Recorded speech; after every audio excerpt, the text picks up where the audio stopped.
Mahalagang isipin. Kasi marami sa atin nakakulong sa mga old realities that were valid many days ago but no longer are. Verses 25 to 27, he said to them, "How foolish you are, and how slow to believe all the prophets have spoken. Did not the Messiah have to suffer these things and then enter his glory?" And beginning with Moses and all the prophets, he explained to them what was said in all the scriptures concerning himself. Pagdating sa Emmaus, parang magpapatuloy pa si Jesus, pero inanyayahan siya ng dalawang ito na tumigil muna sa kanilang bahay. Stay with us. Gabi na, sabi nila.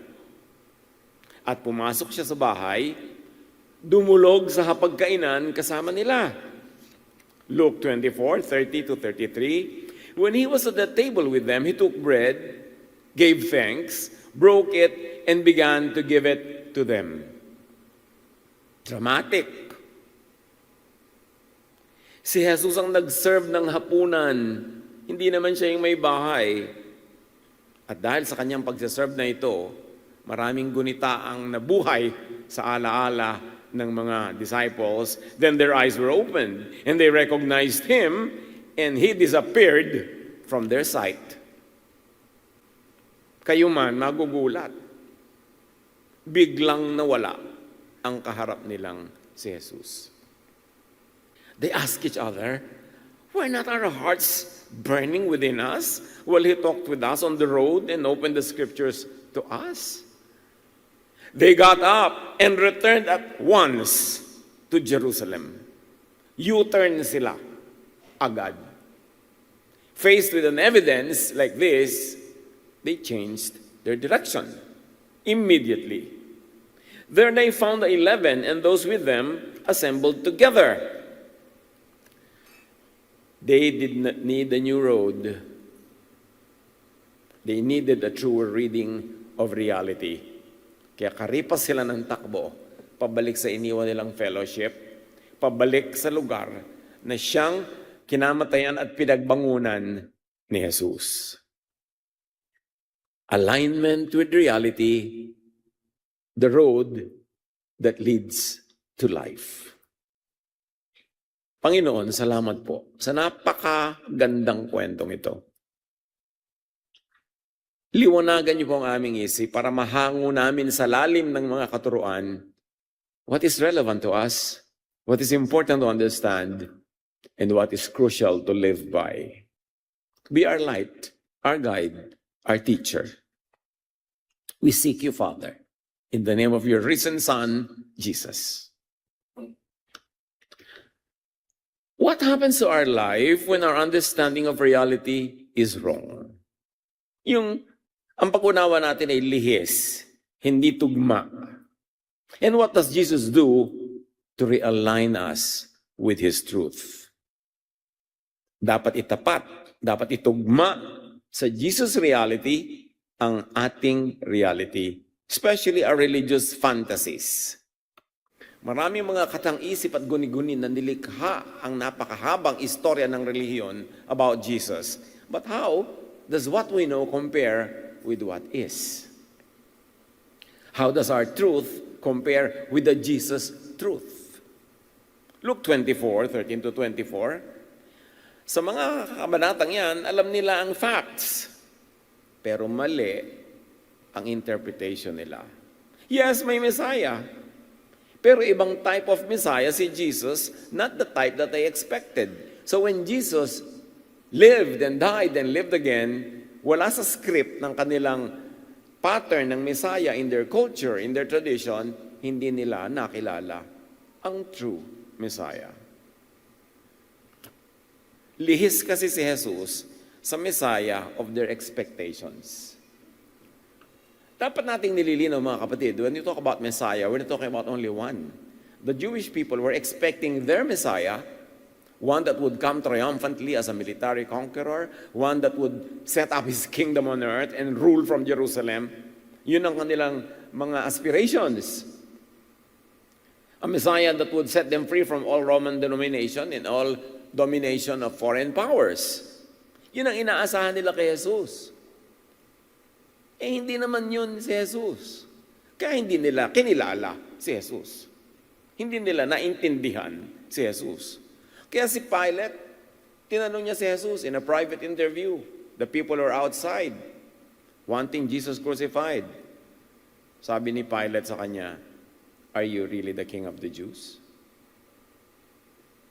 Kasi yung Messiah ng Hudyo na hinihintay nila, magiging king nila. Political king, military king. Of course, threat yun sa Rome. Kaya sabi ni Pilate, "Are you the king of the Jews?" At ang sagot ni Jesus, kasing linaw ng tanghaling tapat, "My kingdom is not of this world." In other words, hindi ako yung Messiah na pinag-uusapan nyo. Huwag nyo sa akin patong yung ibig sabihin ng Messiah na yan, because I am not that Messiah. Facts do not interpret themselves. Facts have to be read and framed correctly. Jesus was alive and beside them, yet they were walking away because they believed hope was dead. A wrong map in the mind can make sincere feet walk the wrong road. Pag may mapa tayo sa ating isip, tapos yun ang sinusunod natin, tapos mali pala yung mapa, siyempre, ang paa natin, susundan yung maling mapa. Maglalakad tuloy tayo sa maling daan. And in this particular story, that maling daan that they should have not taken in the first place was symbolized by the road to Emmaus. A road to going back to who and what they were before Jesus. Kasi akala nila na wala na yung Jesus. We live in reality, but we move according to our reading of it. Tingnan yung mga lindol. Anong reading ng mga iba? End of the world. Mula pa 2,000 years ago, 4,000 years ago, lindol na ng lindol eh. Pero yung mapa ng yung utak, pagka may lindol, end of the world. Pag may tsunami, end of the world. Pag may gera, end of the world. Noon pa yan, wala nang katapusan. So pag naglalakad ka sa mapang yan, you live in fear. You don't live in freedom of fear. You live in fear. You live in a false bubble in a sea of reality. Pag may akala ka tungkol sa iyong asawa, sa iyong anak, sa iyong magulang, sa iyong kaibigan na ganito, mabubuhay ka ayon sa iyong akala. Minsan, lingid sa iyo na iba naman ang totoo. Pero doon ka nabubuhay sa kasinungalingan na pinaniniwalaan mo. Na, pinagpipilitan mo siyempre, yun ang katotohanan. Kaya sabi ni Jesus, I am truth. Hindi dekorasyon yung salitang yon. Sinabi yon sa isang mundong nakalubog sa kasinungalingan. Sa mga maling akala. Especially, mga maling akala tungkol sa Diyos. Yun lang mga laging ipinapataw at ibinabato ng mga tinatawag na atheists sa Diyos. Actually, hindi naman sa Diyos tama yun kundi sa mga guni-guni ng mga tao tungkol sa Diyos, ng mga guni-guning itinuturo nila tungkol sa Diyos, kaya tuloy nagkakaroon ng butas yung mga ayaw maniwala dahil talaga namang hindi ka panipaniwala. Kaya dapat kilalanin, sino ba talaga yung Diyos? Huwag magalit agad doon sa mga critics, sa mga atheists. Ang itanong, teka, ang Diyos ba talaga na Ama ni Jesus at tinutukoy nila o baka naman iba? At may point naman sila sa mga sinasabi nila. Dapat tayong mag-review ng mga ganyang bagay. Pag mali o kulang ang pagkaunawa natin sa reality, pati damdamin, pag-asa, pagpapasya at direksyon natin ay pwedeng malihis kahit sincere tayo. Sincerity is not the test. The test is truthfulness. The deeper question is what I believe aligned with what is real?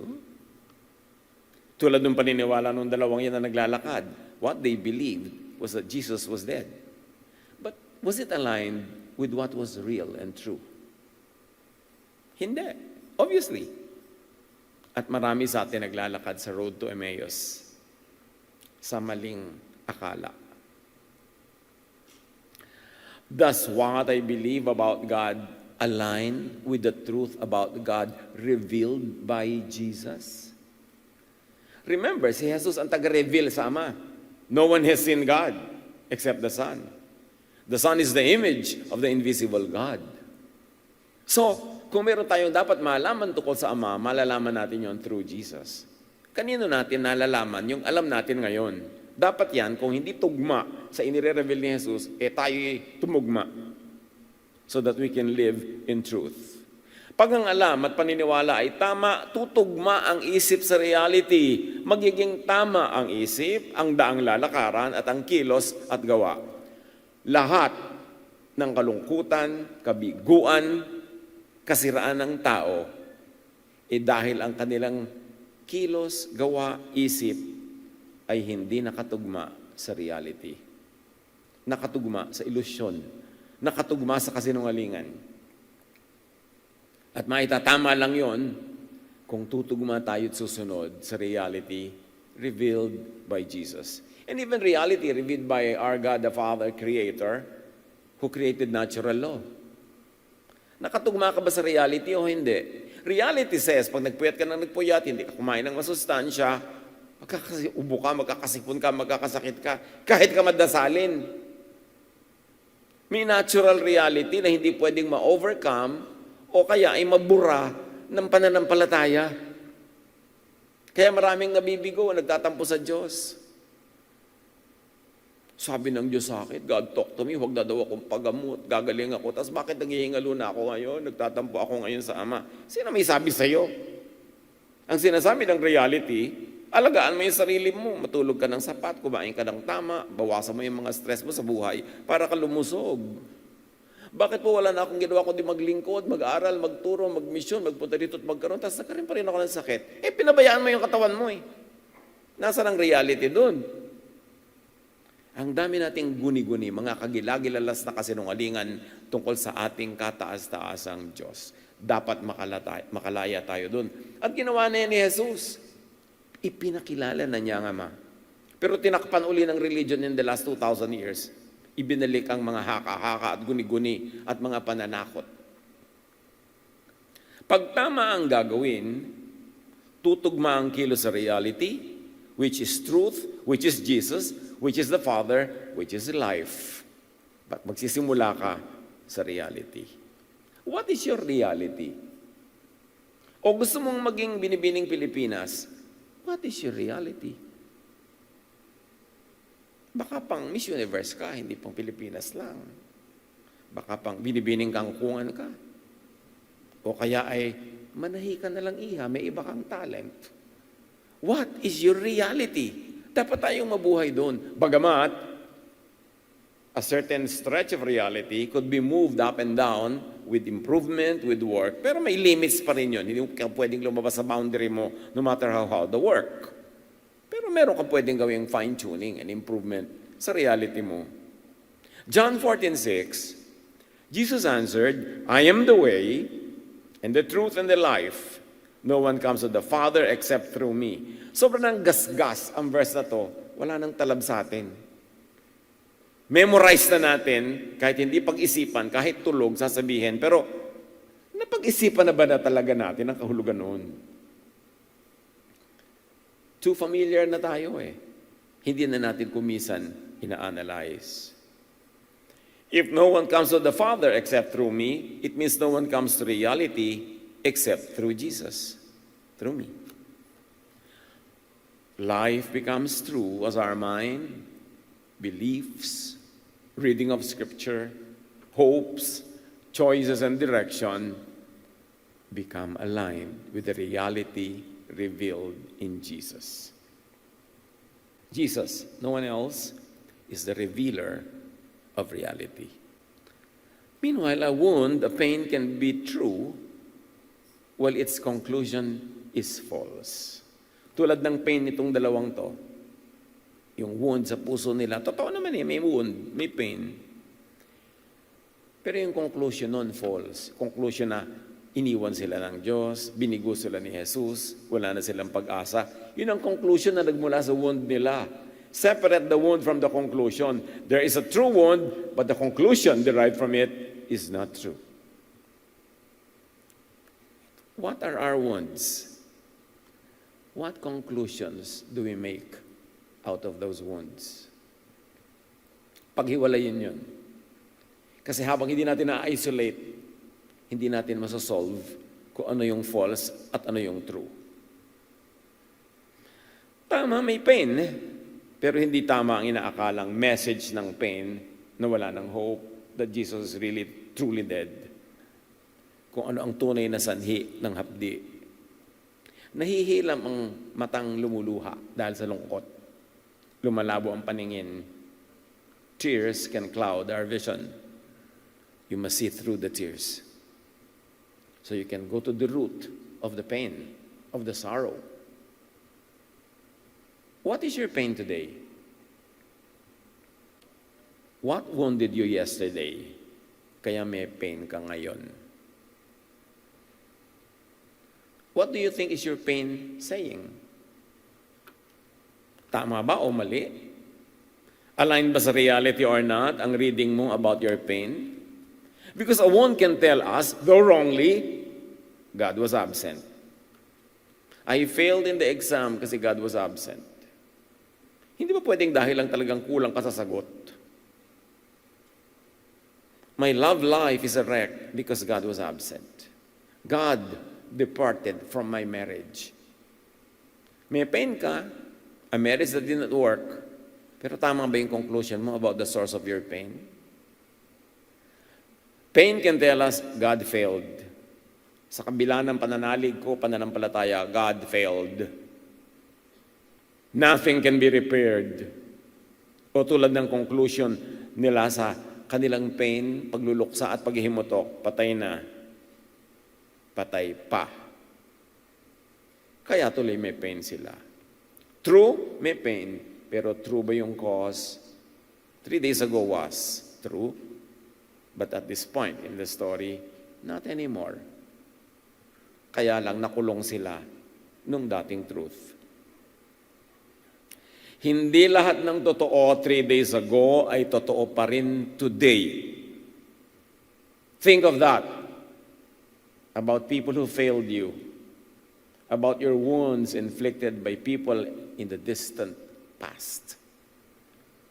Pwedeng mali sila nun, masama sila nun, sinadya nila yon, pwede yon. Pero ano na ba ang kalagayan ng puso nila ngayon? Ganun pa ba? Wala na bang nagbago? Napakalaki ng pagkakataong nagbago ang taong nakasakit sa atin noon, pero hindi nagbabago yung perception natin sa pain at sa paninisin natin sa kanila. Anong resulta? Tayo ang hindi gumagaling. Baka naman buhay na ang pag-asa, pero pinananatili mo pa rin nakalibing tulad ng dalawang ito. Baka naman expired na dapat ang lungkot, pero ine-extend mo pa. Luke 24:21, kausap nila si Jesus, sabi nila, but we had hoped that He was the one who was going to redeem Israel. Pinaasa mo ako. Akala ko ganitong gagawin mo. Bakit hindi yun ang nangyari? Yung salita nilang we had hoped exposes the Jesus they expected, which was really the Jewish Messiah that they were waiting for, that they assigned to Jesus. They had hoped on the conquering warrior, an earthbound king of the Jews. Kaya nilinaw ni Jesus kay Pilate, my kingdom is not of this world. Huwag niyong iasa sa akin yung role na yan. Hindi yan ang role ko. They did not merely lose a Jewish and an Israelite future. Kaya silang lungkot-lungkot. They lost the Jesus that they had expected to produce it. Inaasahan pa naman namin siya ang magpapalaya sa Israel. Siya ang magtatayo ng kingdom ng mga Jews na mag-aahari sa buong daigdig from Jerusalem. Tapos ayan, patay. Tuwing bumabagsak ang expected Jesus, akala natin nawawala yung real Jesus.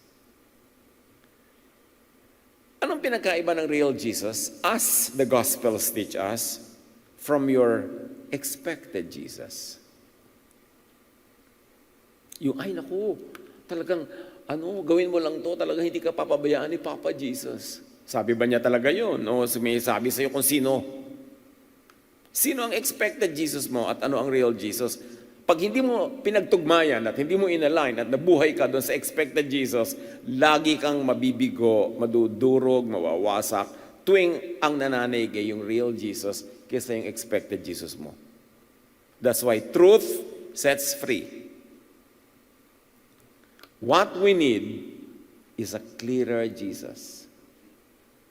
A clearer understanding of the real Jesus revealed by the Gospels, not invented by the religious groups that were born in the last 2,000 years. Dapat mong lampasan yun, pumunta ka diretso sa gospel dahil napakarami ng mga kamanghamanghang kasinungalingan at guni-guni na ibinalot nila, itinakip kay Jesus. Who? What is the Jesus of your expectation? That religion taught you to expect. The Jesus of your guni-guni. And who is the Jesus of reality? Yan dapat ang ginagawa pag nagba-Bible study. Pag nag-aaral, nakikinig ng mga mensahe, hinahanap yung real Jesus. Hindi nire-reinforce yung invented, caricatured, cartooned Jesus of the people's imagination and expectation. Marami mga tao nawawala ng gana sa kanilang religious activity, even sa kanilang religious group, umaalis pa. Kasi hindi dumating yung kanilang expected Jesus. Kasi naman, hindi yung real Jesus ang hinahanap. Baka ang iniisip o guni-guni mo lang, hindi ang reality, ang nagpapalungkot, ang nagpapalito sa iyo. Ano ba mga nakakalito? Yung reality ba? O the shattering of guni-guni? Ano ang nagpapabagsak sa faith na mga bumabagsak yung faith? Naku, nawala na yan ng faith, tumalikod na sa Diyos. Sa Diyos kaya tumalikod o doon sa kanyang expected Diyos na hindi nag-deliver according to expectation? Ano ang nagpapatampo sa Diyos? Alam mo, nagtatampo ako kay Papa Jesus eh. Bakit ka naman nagtatampo? Kasi hindi niya tinupad yung mga pangako. Talaga ipinangako sa'yo? O pinaasa ka ng mga teacher, ng mga preacher at kung sino-sino pa? Gumising ka. Kilalanin mo yung real Jesus, hindi yung expected and invented Jesus. Luke 24:17 and 19, he asked them, what are you discussing together as you walk along? We see here that Jesus lets them tell the whole story. The facts, the pain, the expectation, and their conclusion na patay na, wala na. He listens fully, but does not leave them inside a false reading, inside their bubble. Verses 25 to 26, he said to them, how foolish you are, and how slow to believe all that the prophets have spoken. Did not the Messiah have to suffer these things and then enter his glory? What they read was the failure of Jesus. What they read as the failure of Jesus was actually the failure of their definition of victory, their definition of Messiah, which Jesus himself did not give to them, but came from their expectations, from their traditions, from their teachers. Sa marami nating sorrows, what if reality did not fail, but our interpretation did? What if we or someone we pinned our hopes on did not fail, but our interpretation did the failing? What if the expectation was wrong? Marami mga expectation sa pag-aasawa. Ano expectation mo sa pag-aasawa? To live happily ever after. Umalis ka dyan. Talaga? Yung talagang perfect na ang lahat? Lalagay ka na sa tahimik? Talaga? Pagka ganun lagi ang expectation mo, the moment yung reality nangyari, eto ka na ngayon, walking out of your marriage, sinisisi ang Diyos, kung ano-anong ginagawa, nade-depress, naglalakad sa breakwater. What is your expectation? Kaya pag may counseling, magpapakasal, ano bang ina-expect mo? Ba't ka magpapakasal sa kanya? Kasi po, he makes me full, he completes me. Guni-guni yan.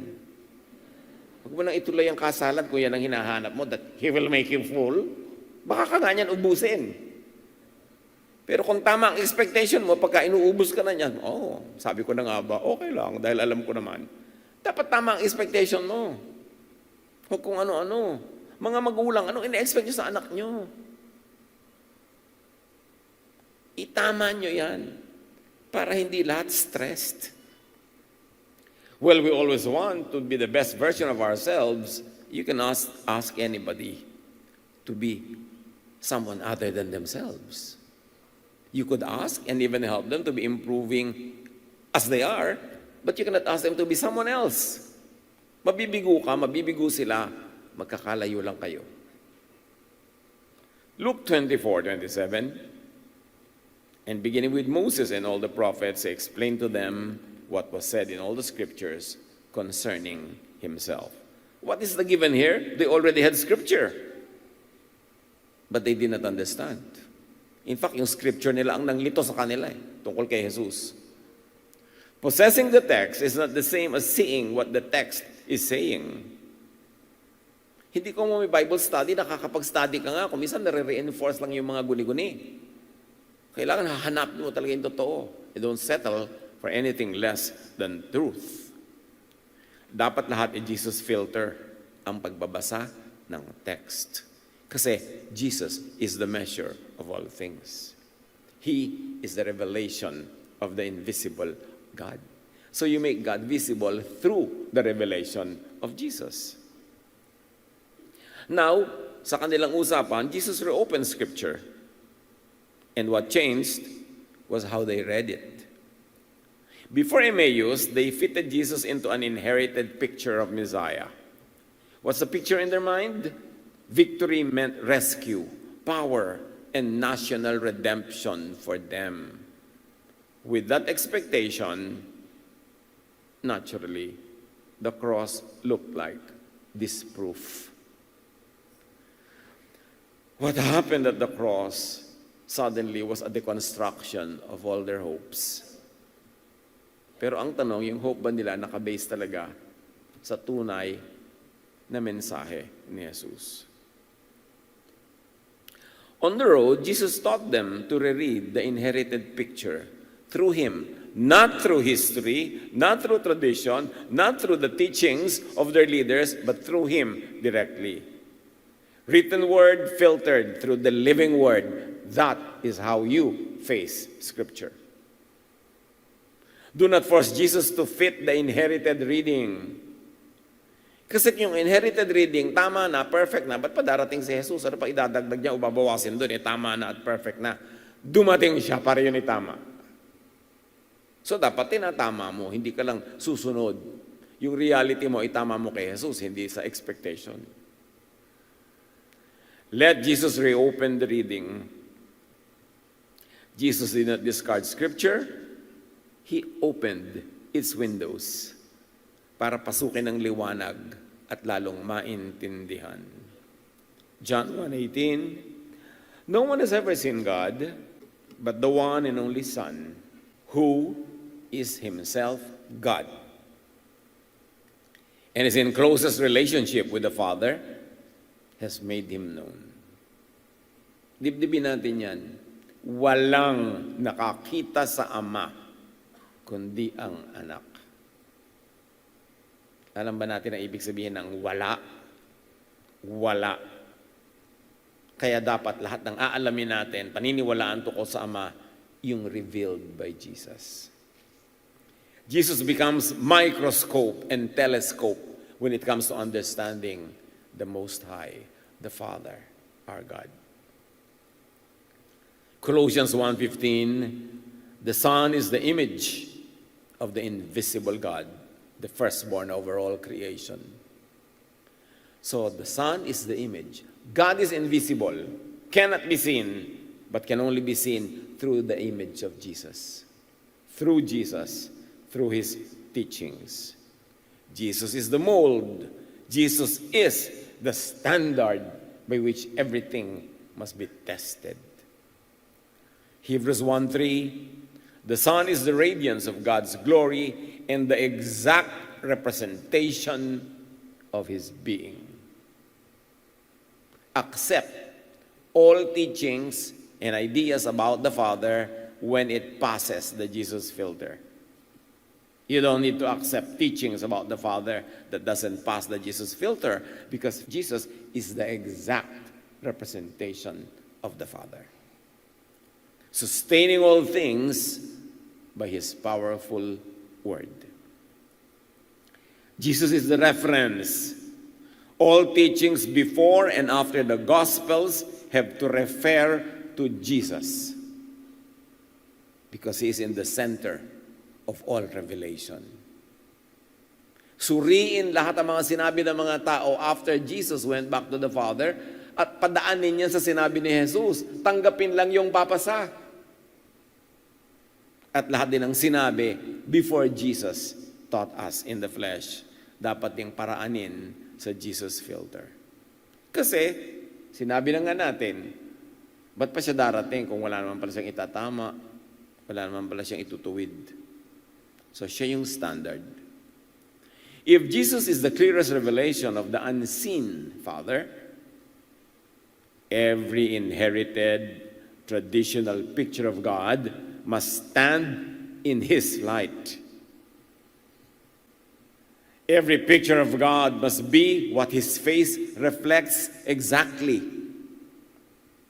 Sino man ang nagsasabing siya ay Diyos, siya ay ama ng Diyos, siya ay teacher ng Diyos, humarap kay Jesus at tanungin si Jesus, kilala mo ba siya? Kamukha mo ba? O hindi? Kasi si Jesus ang exact image of the unseen Father. That image must conform to the Jesus image, must pass the Jesus filter. Any reading that makes us less like Jesus must be re-examined. May reading, may teaching, may command, may activity, may project na alam mo ang bunga sa'yo, lumalayo ka sa image ni Jesus at napapadikit ka sa image ng iba, reject it. Because Jesus is the image of the invisible God. So the measure, the study, the standard is, anumang teaching, anumang activity, anumang ginagawa ko, lumalapit ba ako sa imahe ni Jesus o lumalayo? Humaharap ba ako sa Kanya o tumatalikod? Sinusunod ko ba siya o sinusuway dahil meron akong sinusunod na ibang religious teaching? Jesus is Lord.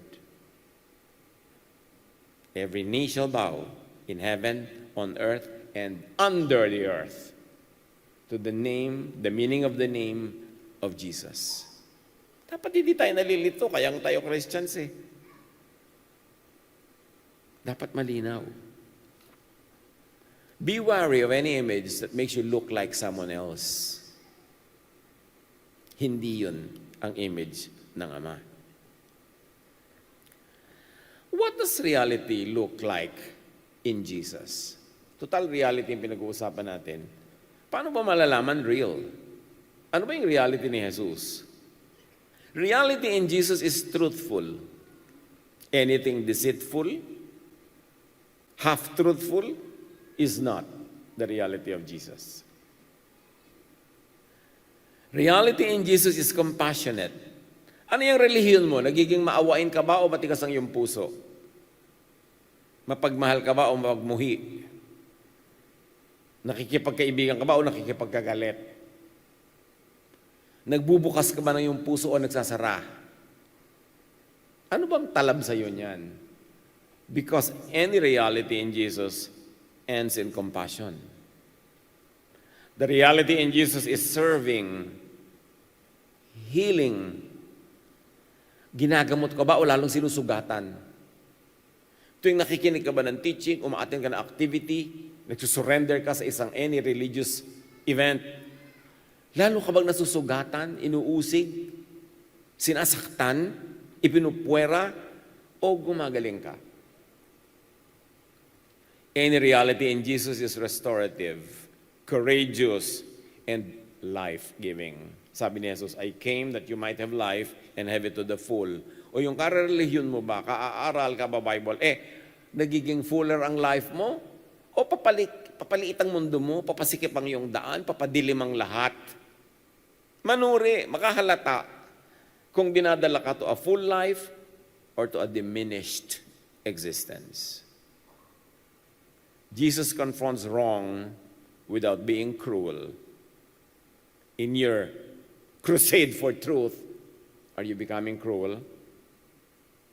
Are you becoming unkind, violent, hurtful? Hindi yan ang image ni Jesus. The fruit of alignment with Jesus is truth, healing, freedom, restoration, and life. Pag walang life, ibig sabihin walang restoration. Ibig sabihin walang freedom. Ibig sabihin walang healing. Ibig sabihin walang truth. Because life leads to restoration or comes from being restored, which comes from being freed, which comes from being healed, which comes from the truth. And that truth is Jesus. Are you aligned with Jesus or just with guni-guni?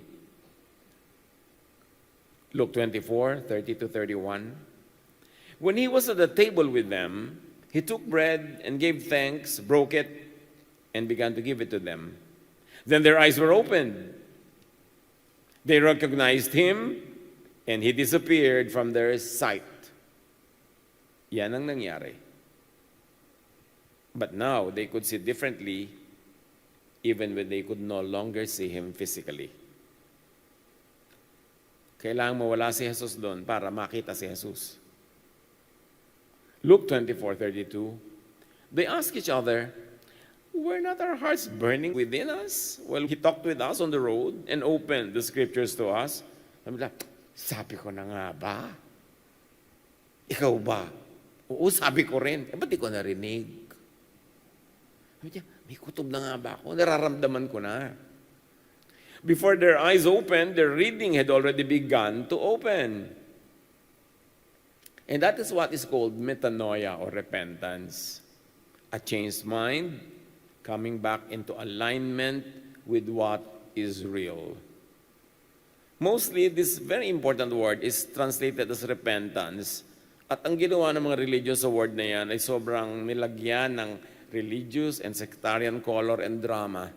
Na kailangan pag may repentance, may sumasabog na uhog, luha, naglulupasay, kung ano-anong mga ginagawang drama dahil nagre-repent. No, true repentance is a change of mind. It's not even an emotional thing. Yung bigla ka nagkaroon ng kaliwanagan, bigla mo naintindihan, and because of that, mag-u-turn ka from Emmaus, bigla-bigla kang kakaripas ang takbo pabalik sa Jerusalem. What a U-turn. Kasi nagkaroon ka ng metanoia, nagkaroon ka ng pagbabagong isip. Dapat ang tamang translation dyan or equivalent niyang metanoia pagbabagong loob, paghuhunos dili, pagbabago ng takbo ng isip. Kasi pag nagbago ang takbo ng isip, magbabago rin ang takbo ng mga paa. At pupunta ito sa dapat puntahan, which we saw in the story. Sometimes, this kaliwanagan begins with, baka naman hindi mali ang daan. Baka naman mali lang ang mapa ko. Baka may hindi ako nakita. Yung ganun. Huwag yung sobra kang solid and dogmatic about what you believe. Wala kang malang review, wala kang malang consideration na baka ka mali. Kahit gaano ka kabilib sa iyong pinapaniwalaan, magtira ka ng kahit konting space na, pwede rin namang may mali ako. Kasi kahit gaano kaliit yung space na yun, yun ang pwedeng pasukan ng liwanag para ka maitama. Kasi kung talaga namang tama yung pininiwalaan mo, kahit ang liwanag pa yung pumasok, lalo lang liliwanag. Pero paano kung may dilim pala? Kaya kailangan may opening. Mag-isip-isip. Magnilay-nilay, magbulay-bulay. Verse 33, they got up and returned at once to Jerusalem. Going out of Jerusalem, because hope is dead, so leave. But now coming back, Jesus is alive. Return. Anong mga Jerusalem ang dapat nating balikan? Dahil nakita natin ang buhay na Jesus. Dahil naituwid ang ating mga lungkot, ang ating mga emosyon, ng mga kung ano-ano, sinisisi natin at pagsisisi. Pero nung nakita natin ang tunay na mensahe ni Jesus, anong mga U-turn ang kailangan natin gawin? Kailangan ka ba mag-U-turn sa pinanigasan mo ng attitude against your parents dahil akala mo nung bata ka, isinadya ka nilang gutumin, kawawain at apihin? Na yung reality mo ba yun noon ay hindi pa rin naiiba ngayon? After all the studies you make in your life? O baka naman panahon na para magbago-bago ka ng isip? Ano mga iniwan na dapat balikan? Ano ang mga kamalian na tinalikuran na dapat balikan para ituwid?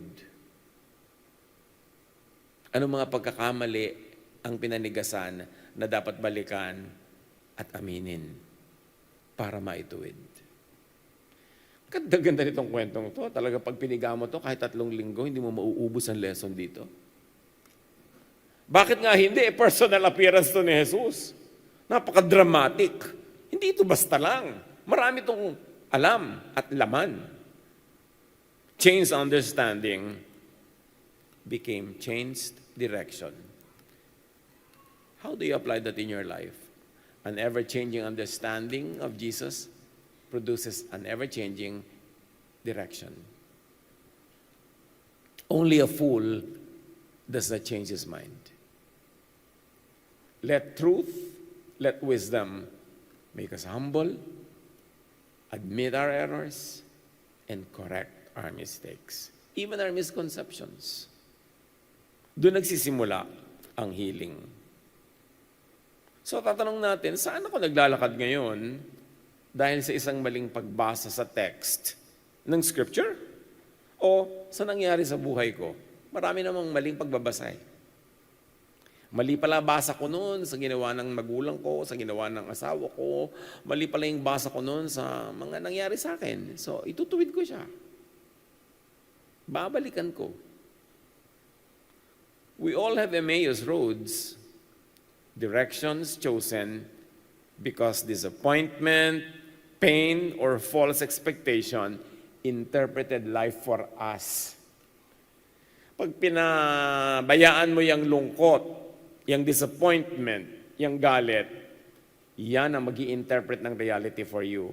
And expect that interpretation to be wrong.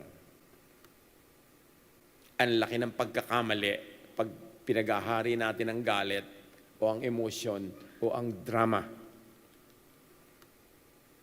Think of faith, think of church, of relationship, of pain, of leadership, and even the direction each interpretation is making you take. Alam niyo itong pag-aaral ng Road to Emmaus is pag-aaral ng sarili natin. What road that we've been taking lately? What review must happen? What revelation of Jesus could make us know na tama yun, na huwag na tayong bumalik pa sa Jerusalem, o magsabing, dapat palang bumalik. Kasi may iba ng reality na hindi ko alam. Ask, what wrong picture of Jesus is directing the road that I'm on? Yung mga decision natin, mga kapatid, even where to get employed, what to study, anong course ang gawin, mag-a-abroad ba o hindi, papakasal ba o hindi, ang laki ng influence yan kung ano ang naakala natin na kalooban ng Diyos. So dapat alamin mo, alin ba talaga ang kalooban? Through Jesus. Kasi marami tayong major decisions in life na kasalalay sa kung ano ang ating paniniwala. Kaya yung paniniwala na yon, dapat lagi nire-review. Kung napatunayan niya na tama siya according to the standards of Jesus, edi ituloy. Pero kung nabunyag ng liwanag ni Jesus na hindi siya ang best for us, edi mag-U-turn. What corrected perception of Jesus should now direct my road? Dapat tanong natin yan. John 8:31 to 32. To the Jews who had believed him, Jesus said, "If you hold to my teaching, you are really my disciples. Then you will know the truth, and the truth will set you free. Pag sinabi ni Jesus that you will know the truth, ibig sabihin you don't. And you will know it only if you listen to me and obeyed. At pag sinabi niyang, that truth will set you free, ang ibig sabihin niya, actually, you are not free now. And only my truth will set you free. Face my truth. Change your steps, your direction, and be free. Truth is the road that leads to life. How is your life? Are you happy with it? Yun na bang ibig sabihin ng life? O kung minsan tumitingin ka sa lubog na araw at sabi mo, ito na lang ba talaga ang buhay? Review. Para saan ba yung buhay mo? Reality does not bend to preference. If you prefer na hindi magtulog at napuyat ka, don't bend reality na hindi ka magkakasakit. Magkakasakit ka. Reality does not bend to our preferences, even to our religious convictions. Kaya may mga super religyoso na nalulunod. Kasi ang reality ng gravity, ng buoyancy, ng tubig, pwede kang malunod pagka nawalan ka ng solid na anchor or kinakapitan or whatever. Reality yun. It never bends for our preference. Okay, you choose. I like to be in the ministry. I like mag-full-time, mag-mission. Pero ang reality, pagka wala kang source of income, magugutom ka, kakapusing ka, kung ano mangyayari sa'yo, kung sabihin, ay, God will provide. Tapos pagka hindi ka binigyan ng pang-enroll ng anak mo, hindi ka binigyan ng pambayad sa ospital, sabi mo, God, where are you? Eh, hindi ba? Even si Paul, sabi niya, if you do not work, you do not eat. Pero merong mga ibinigay sa ating karunungan ng Diyos na alam mong you've got to produce. You've got to produce what you will eat. You've got to work. O gusto mag-ministry, pero bakit di ka mag-produce on the side? Unless kayang-kaya kang buhayin ang ministry na yan, which of course is rare, and especially at the beginning. Yun naman mga lumuwag ang buhay dahil sa ministry, hindi naman nila inaasahan yun na nagsimula sila eh. Niyakap nila yung katotohanan, yung possibility na sila'y talagang kapusin. Tapos kaya lang, naiba yung takbo ng daan, nagkaroon naman sila ng mga provision, pero hindi yun ang sa simula. At kung hahanapin ako man nangyari kay Juan, mangyayari kay Pedro. Paghandaan mo ang iyong buhay, pag hindi ko gumagawa ng religious activity, ibig sabihin kakain ka sa oras. Maraming gutom. Tapos nagtatampo sa Diyos. Dapat ka mag-isip. Yung meron ka na ba naman lang na nabiling nicho o libingan o plan? Ay, sabi mo, ay, God will provide. Tapos 3 buwan ka nang nakaburol, hindi ka pa mailibing-libing. Tapos magtatampo ka sa Diyos. Yan ang mga guni-guni na pinag-uusapan natin. Yan ba talaga ang sabi? O yan ang pinapaniwala ng relihiyon na paniwalaan mo? To throw your caution in the air? Mag-isip. Reality does not bend to preference. Wisdom is learning to bend yourself toward reality. Ikaw ang susunod sa reality, huwag yun ang pasunurin mo sa'yo. Hindi yun mangyayari. Ano man ang paniniwala mo, religion mo, education mo, ano ka man, reality will rule. Doon ka sumunod. At ang reality, may natural reality, yung mga natural laws. At may spiritual reality revealed in and by Jesus. Doon ka tumungtong. Truth is not merely something we agree with, it is something we align with. Hindi kailangan ng truth na mag-agree ka sa Kanya dahil magiging truth siya whether you agree or not. Pero kailangan mong sumunod sa Kanya para magkaroon ka ng buhay na puno at sagana. Subscribe to reality, live by reality, hindi sa illusion. Align with natural law. Align with spiritual laws revealed by Jesus. A life built against reality eventually collides with it and gets broken. Review nyo mga kapatid, lahat ng brokenness natin at ng mga tao sa paligid natin because there was a part of their lives that did not align with reality. Jesus brings us into truth. He listens, corrects, opens, and realigns. Jesus changes the mind, then the road. Tulad ng nangyari sa kwento. The road to life is the road that agrees with reality, abides by reality. When the mind turns, let the feet turn too. Let Jesus reopen the reading, see what is real. Mag-aaral na rin lang kayo ng Biblia, huwag lang kayo magmemorya. Aralin niyo talaga kung ano ang sinasabi. At ang tunay na pag-aaral ay lampasan mo yung mga nailagay na ng iba sa utak mo. At kung totoo pa rin yun, edi balikan mo. Pero una, lampasan mo muna yun.